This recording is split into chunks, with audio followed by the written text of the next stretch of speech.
Good morning. It's good to be here with you again this morning. And this morning we're going to look at part 2 of a series that we started last week, a very short series, of course, just 2 lessons, 2 sermons. But we're talking about living a good life. So last week we we began that, and mainly we're talking about what a good life does not consist of. And in that parable, again, about the rich man who built 2 new barns to, hold all of his harvest, we learned that life does not just consist of our possessions. Jesus was very clear on saying that, life does not consist in the abundance of what we have. We also saw that life does not consist in just depending on ourselves and living for ourselves and living for our own pleasures.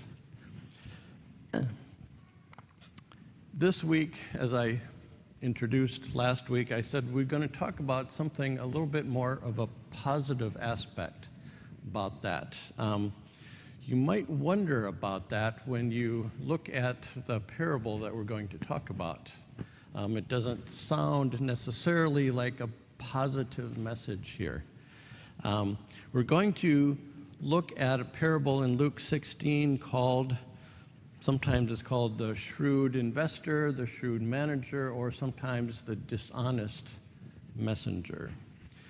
So this is a very unusual type of parable, and a lot of people will say this is kind of very like the oddest parable that Jesus gave.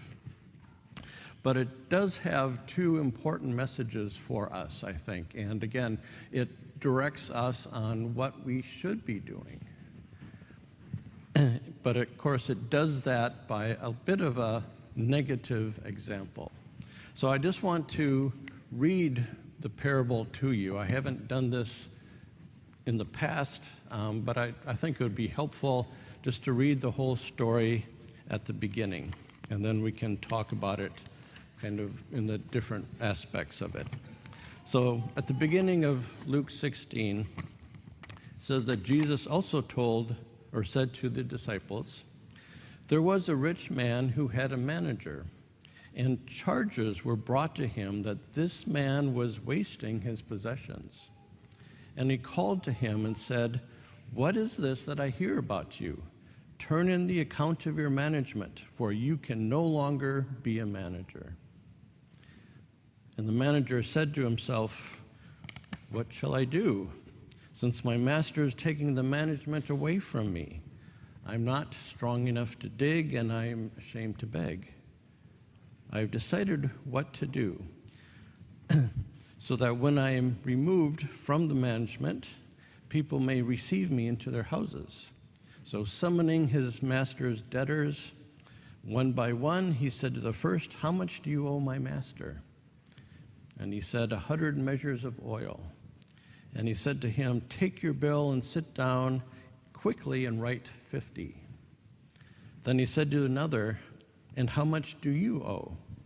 And he said, 100 measures of wheat.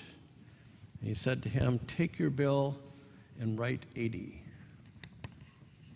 Okay, so what does this have to do with living a good life? Okay, living a good life isn't adopting these business practices. Let me make that clear. I don't know if any of you work in finance or in bookkeeping, but this is not the way to keep your books. This isn't the way to run your business. And again, this is a negative example. So let's talk about the parable a little bit. Starting with, as we've done before, looking a bit at the context. And here the context really doesn't help us a lot. There doesn't seem to be a lot of context for this.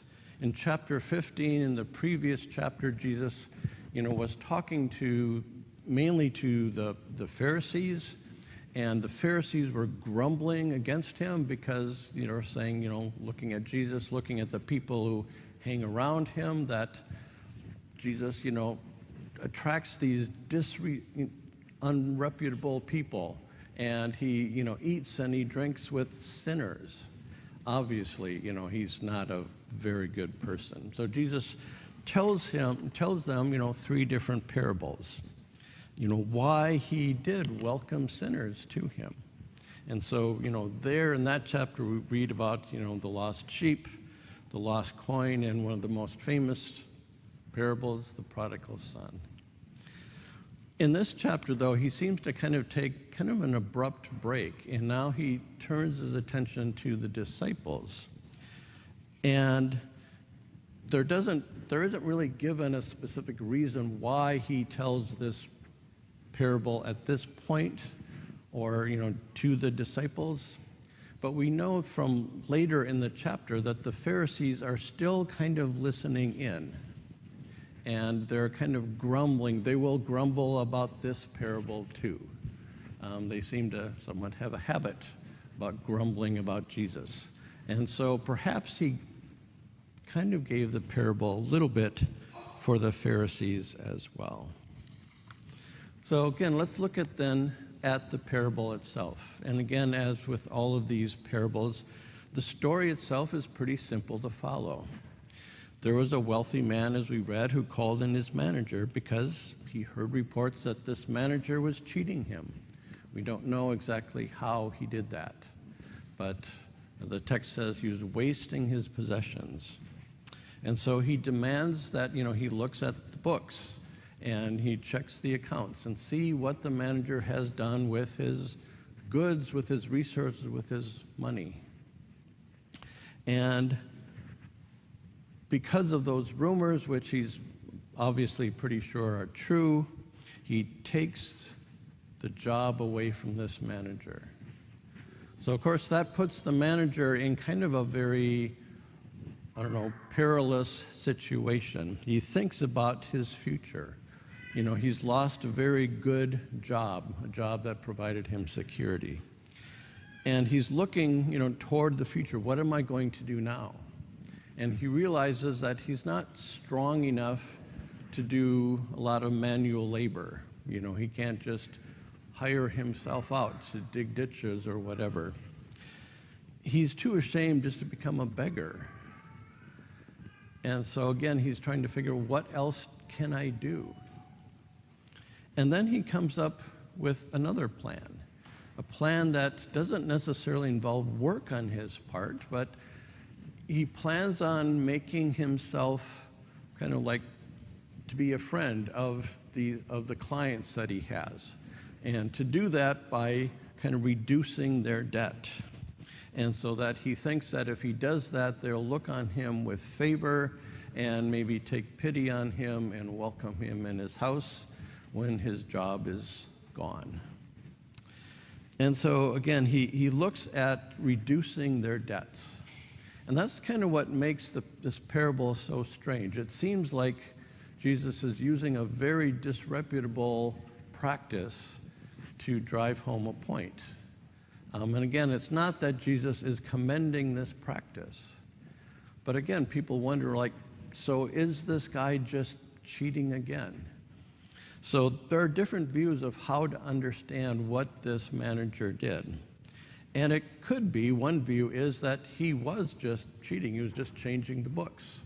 And he was just changing the debts.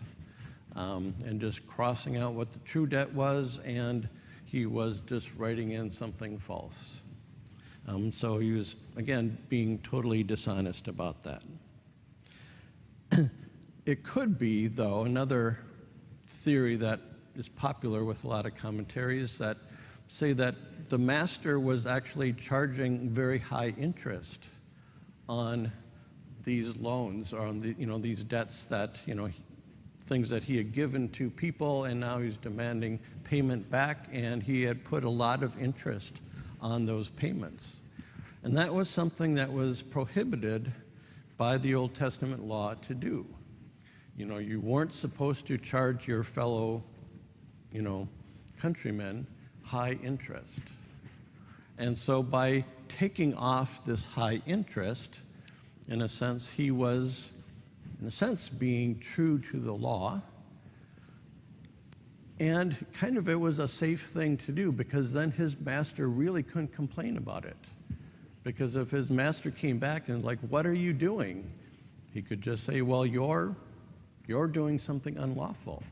And the master wouldn't want that kind of rumor being spread around. And so again, that would be a very safe procedure. There's a third option, though, that perhaps what this manager had been doing is, these people had debts, and the manager himself had placed increased the debt so that he could gain more. He would gain the profit off of these debts. And so what he was perhaps doing here was just taking off the added commission or taking away his anticipated profits. And so, actually having the people pay back what they truly owed and not what they owed plus his commission. Again, the text really doesn't tell us much about why he was doing or exactly what he did. And in some ways it doesn't really matter. Whatever interpretation you put on this, it doesn't really change too much the application, the meaning of the parable. But again, what the important part is that he changed the amount that people owed. And so the first client owed him, a great deal of oil. Here the text says in New Testament measurements, 100 measures of oil. So again, what would that be? Again, that doesn't necessarily tell us, but it is a sizable amount. Basically, if we would put it in today's measurements, it would probably be about 3,200 liters of oil. And that would be worth quite a lot of money. Actually, it would probably worth about 3 years' salary for an average worker. And so this was a sizable debt. And so instead of, saying to the person, pay me back those 3,200 liters of oil or pay me back what they're worth, he basically reduced it basically by half.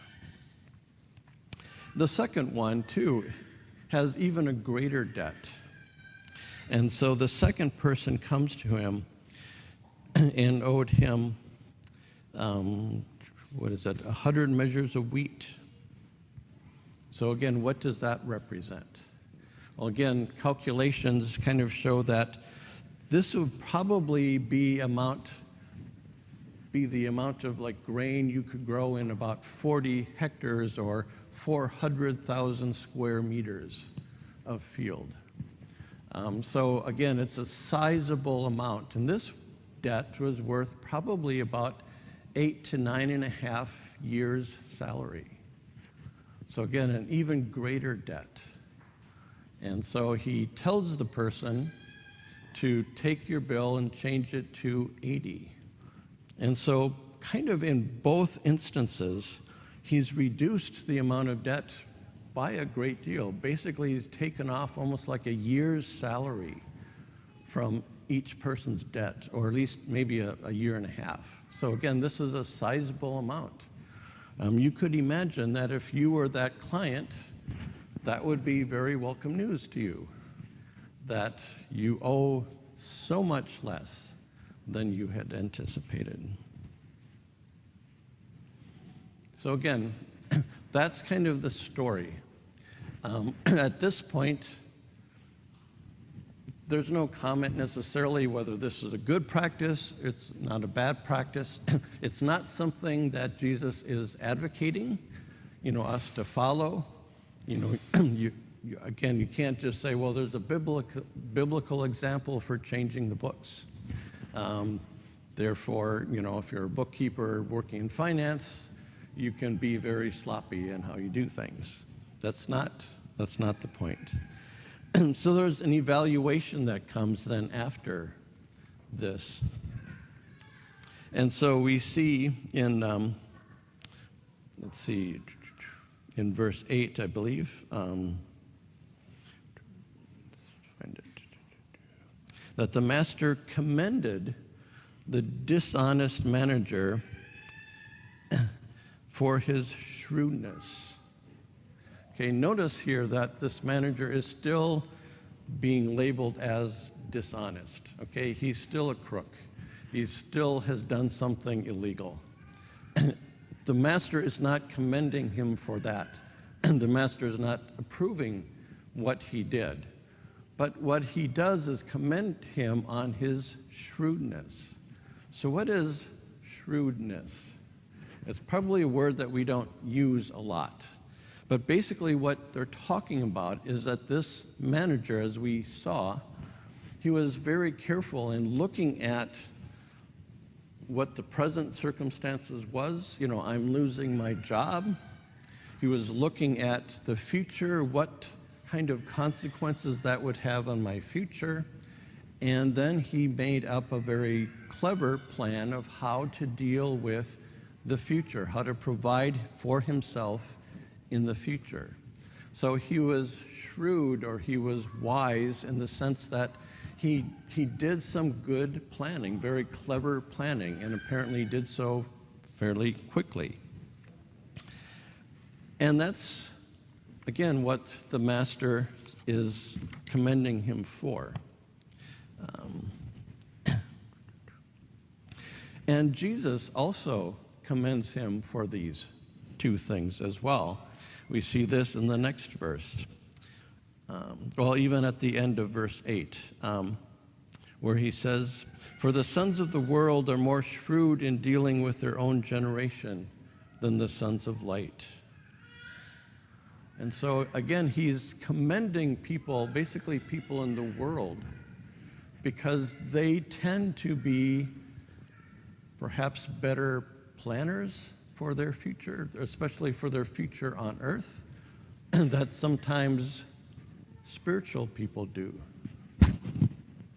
And that's what he's, I think, commending the people on. So Jesus is looking at him not only at his ability to plan and think about the future, but also the way that he was able to use the resources available to him to achieve that future goal, that future dream that he was wanting. And I think these are the two lessons that this parable has for us.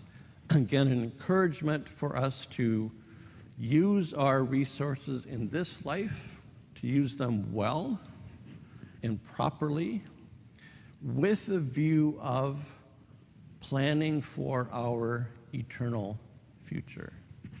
And so it's the use of resources plus the planning and the thinking about our future. So let's talk about these things, starting with, first of all, the use of our money.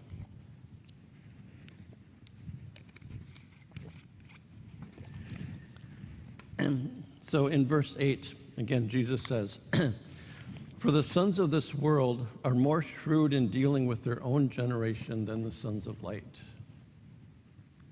This seems, again, to mean that people in the world, again, oftentimes looking only at this life and this time, their lifetime here on earth, often seem to perhaps be more clever and more intentional about planning for this life and what they want to achieve, how they want to achieve it.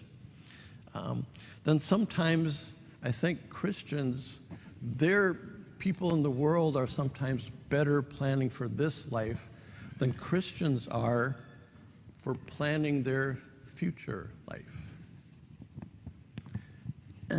And again, what is happening here, as we see in this parable, is that the people of, the people of this generation, the sons of this world, he calls them, use their resources to provide for their life, their anticipated life, not only in the present, but in the future as well. And so he's encouraging us, I think, to think about how do we use our resources to prepare us for our not only earthly future, but especially for our eternal future. Do we think about the way that we use our money and our possessions, that has something to do with our eternal home? And so, again, Jesus makes a statement then to this point, I guess, in verse 9, where he says, I tell you, make friends for yourself by means of unrighteous wealth, so that when it fails, they may receive you into the eternal dwellings. And again, that seems to be a very kind of a cryptic kind of verse, kind of a little bit, I think, difficult to understand. But again, I think what Jesus is pointing at, kind of encouraging us to do, is to think about how we use our money, how we use our resources. Just as the dishonest manager used his resources to gain for himself a more secure earthly future, we can use our resources in such a way as to prepare us for our eternal future, so that we can be ready for our eternal home, not just for our temporary home. And if we use our money well, and if we use it, think about it and plan about it, strategize how we're going to use our resources to achieve God's purposes, then those resources can help prepare us and prepare our eternal home for us. But it's not only that it helps, us toward the future. Using our money and our resources well, not just money, but our time, our efforts, sometimes our work, our concern, those types of things. Using that well in this life also provides for us a good life here. A good life in the sense of that we can have satisfaction in this life. If we do good in this life, then we will often feel good about this life. Sometimes I think what the media tries to trick us into thinking is that if we pursue our own satisfaction, our own happiness, our own joy, that should be our target, and that's what we should aim at and spend all our time, our money pursuing what will help us.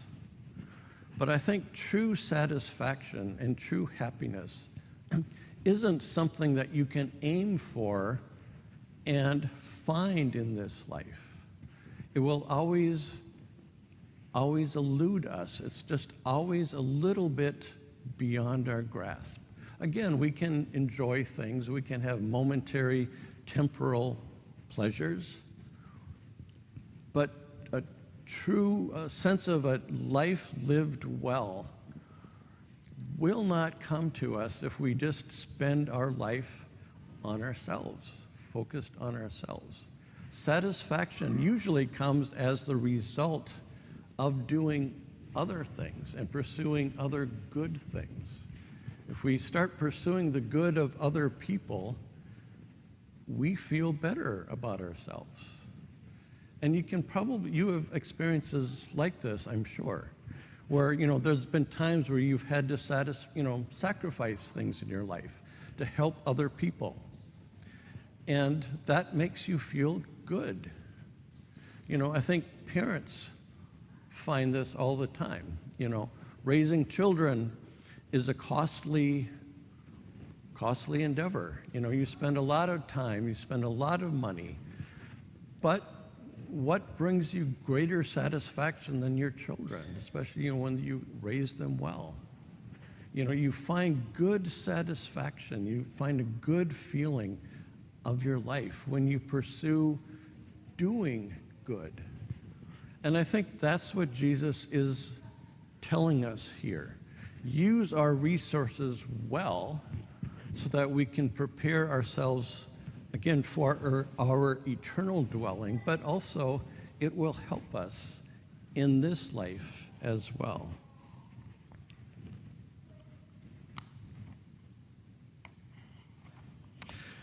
I think sometimes we don't think about this enough. Sometimes I think what we do, and especially in our Christian life, is that we kind of like separate our lives kind of into compartments. There's kind of like spiritual things are over here, kind of like more regular, normal life things are over here. You know, spiritual things consist in, you know, going to church,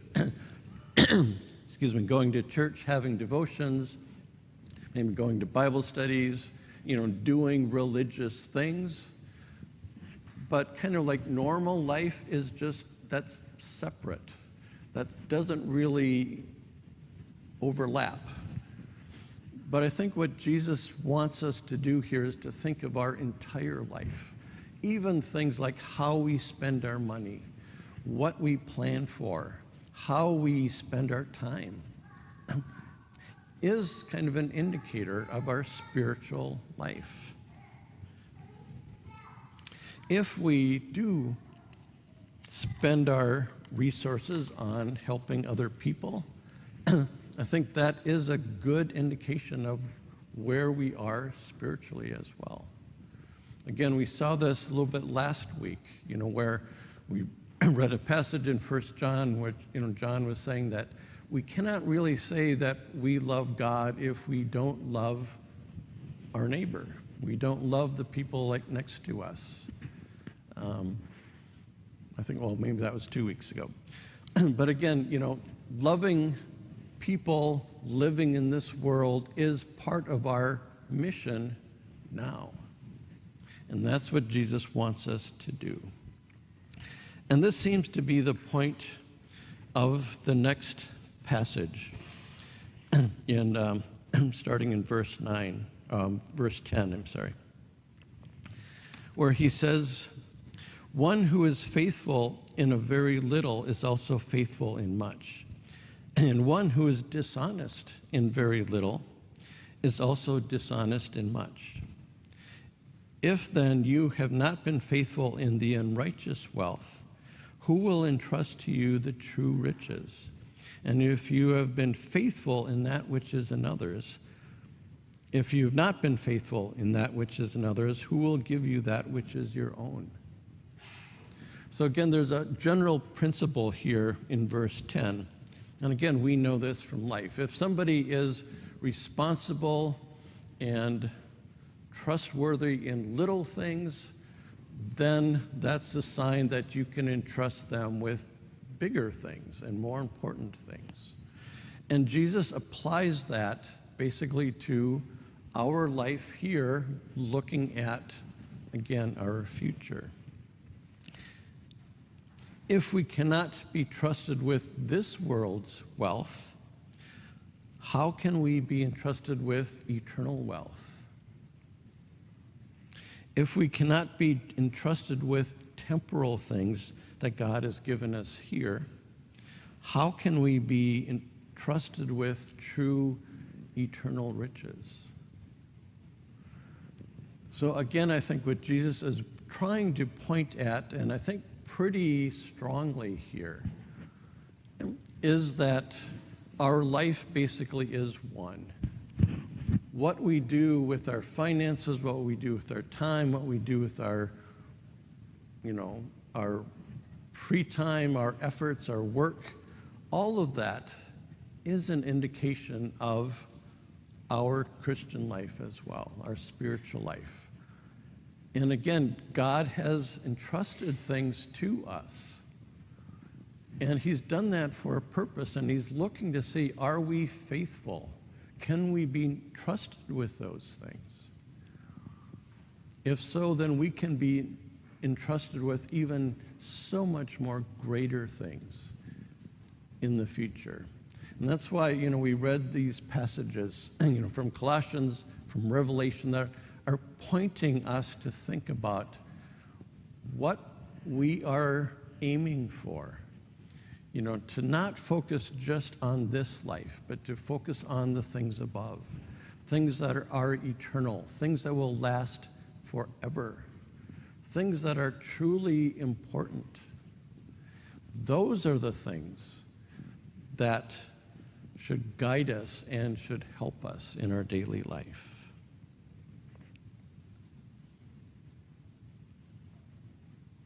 So again, we have to think about, I think, pretty strongly, how do we use the resources that God has given to us? Are they supposed to be used primarily for just our own pleasure, our own security, our own use? Or are they means by which we can further God's mission? We can reach out and help other people. We can help alleviate needs that other people may have. And again, use our wealth kind of in strategic ways. And to do good with them. And as we do that, we can be more and more assured of the treasures that wait for us when in the new heavens and the new earth. And so Jesus concludes this statement, again, which we read, I think, last week from Matthew 6. No servant can serve two masters, for either he will hate the one and love the other, or he will be devoted to the one and despise the other. You cannot serve God and money. And again, Jesus is asking us to kind of decide what side are we on here. And I think, again, he points to wealth, to finances and things, because that's such a good indicator of where our heart is. And it's not just on, how much we make, but what do we do with it? And how do we use it? That will show us kind of where our true value lies. What are we serving? Are we serving basically money? Are we looking at finances and wealth as an end in itself? Or are we truly serving God and are using what has been entrusted to us to do so? So again, I think that's one lesson, I think a very hard lesson that Jesus wants to point out to us in this parable. The other lesson, though, is to plan. We make plans for a lot of things in this life.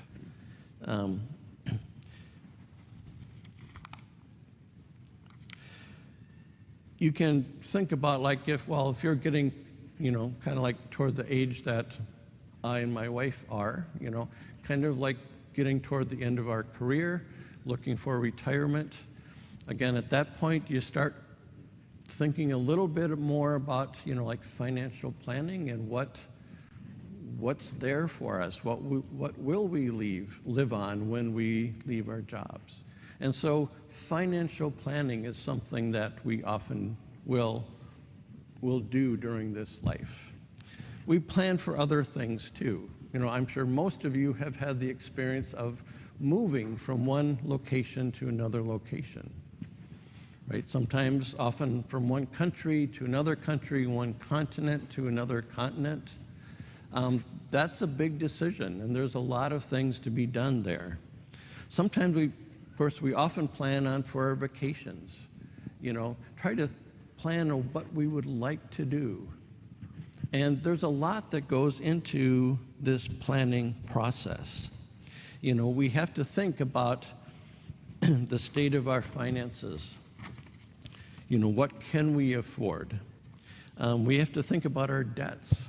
What kind of bills do we have that we still have to pay? We have to think about, say, our investments. What do we have invested? How is that working? What's that going to result in? We also think about, of course, our dreams. Why are we doing all this? What would we really like to have out of life? Or out of our vacation, or, our new house somewhere. So whenever we do those kind of big decisions, we do a lot of planning. And so we also take some necessary actions. You know, we might have to pay off some debts. Before we, buy a new house, we have to reduce our debt so that we can afford buying this new one. Before we go on this, dream vacation, we have to save up some more money, other things. So again, we do actions to plan for things. We pay off our debts, we increase our income, our investments. Sometimes we have to make personal preparations. If you're moving to a new place or you're planning on a vacation to like a new area, you often think about it, you dream about it, you read about it. You want to figure out, what is this place going to be like? Sometimes, especially on, if you're going on a certain kind of vacation, you might have to realize that if I want to do these types of things, I need to be in better shape. I might want to lose some weight. I might want to exercise some more so that when I get to this vacation destination, I can fully enjoy the opportunities there. And again, we spend a lot of time dreaming about such things. So the question here is that, do we think about our spiritual life that way? Do we actually sit down and think and plan and strategize for our spiritual life? Again, do we think about what spiritual resources do we have? What is available to us? Again, we can think of things like what Christ has done for us, what we have, the community of the church.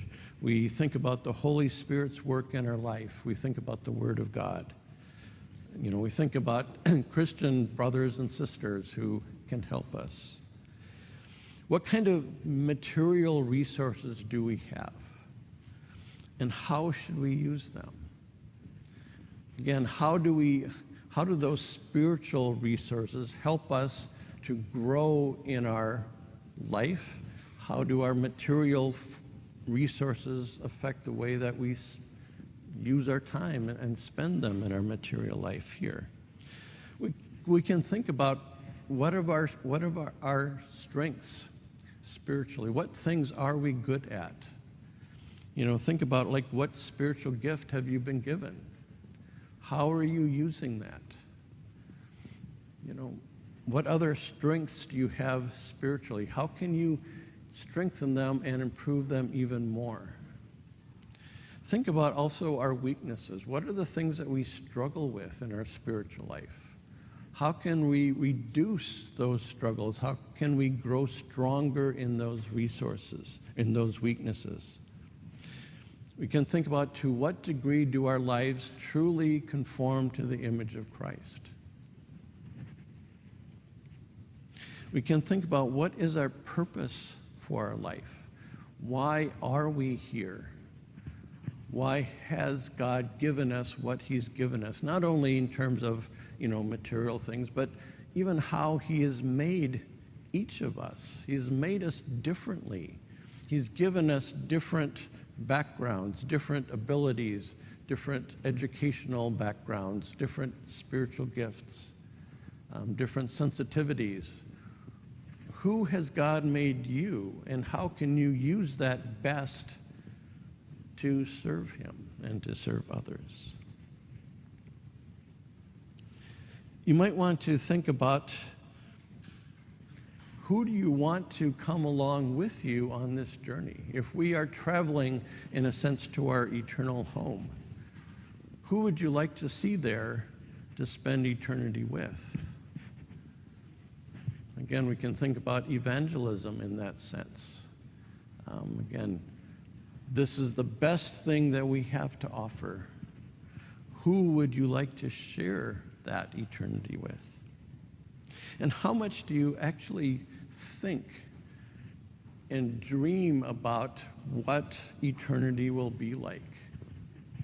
And again, that's why I wanted to read this passage in Revelation. It gives this picture of kind of life the way that it should be. A life without pain, without suffering, without death. A life spent in a new, perfect earth, a life spent eternally with God in a world which is the way that he intended it to be before sin came and corrupted everything. I had a professor in seminary say that those are the types of things that should be our daydreams. Thinking about eternity. We should dream about that. We should plan for that. We should evaluate our life and how are we preparing ourselves for that journey and for that destination.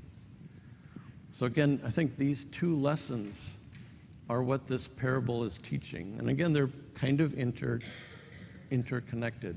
How we use our resources and how we plan our life and our future, which includes using those resources. That's what Jesus is commending this dishonest manager for. He did that. He sat down and he thought about his future. He came up with a plan. I think Jesus is telling us we need to do that too. We can't live just wait and see what happens and God will just take care of it and it doesn't matter what I do. God wants us to cooperate with him in his plan. We will then have the best life that we can live, and we will have an eternity that we will never regret forever. So I'd like to close with these verses from 2 Peter. Again, it contains a phrase that's one of my favorites in the Bible.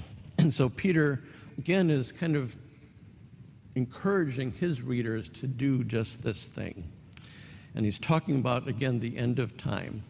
And he says, since all these things are thus to be dissolved, what sort of people ought you to be in lives of holiness and godliness, waiting for and hastening the coming of the day of the Lord, of God, because of which the heavens will be set on fire and dissolved, the heavenly bodies will melt as they burn. But according to his promise, we are waiting for new heavens and a new earth in which righteousness dwells. Therefore, beloved, since you are waiting for these, be diligent to be found by him without spot or blemish, and be at peace. Thank you.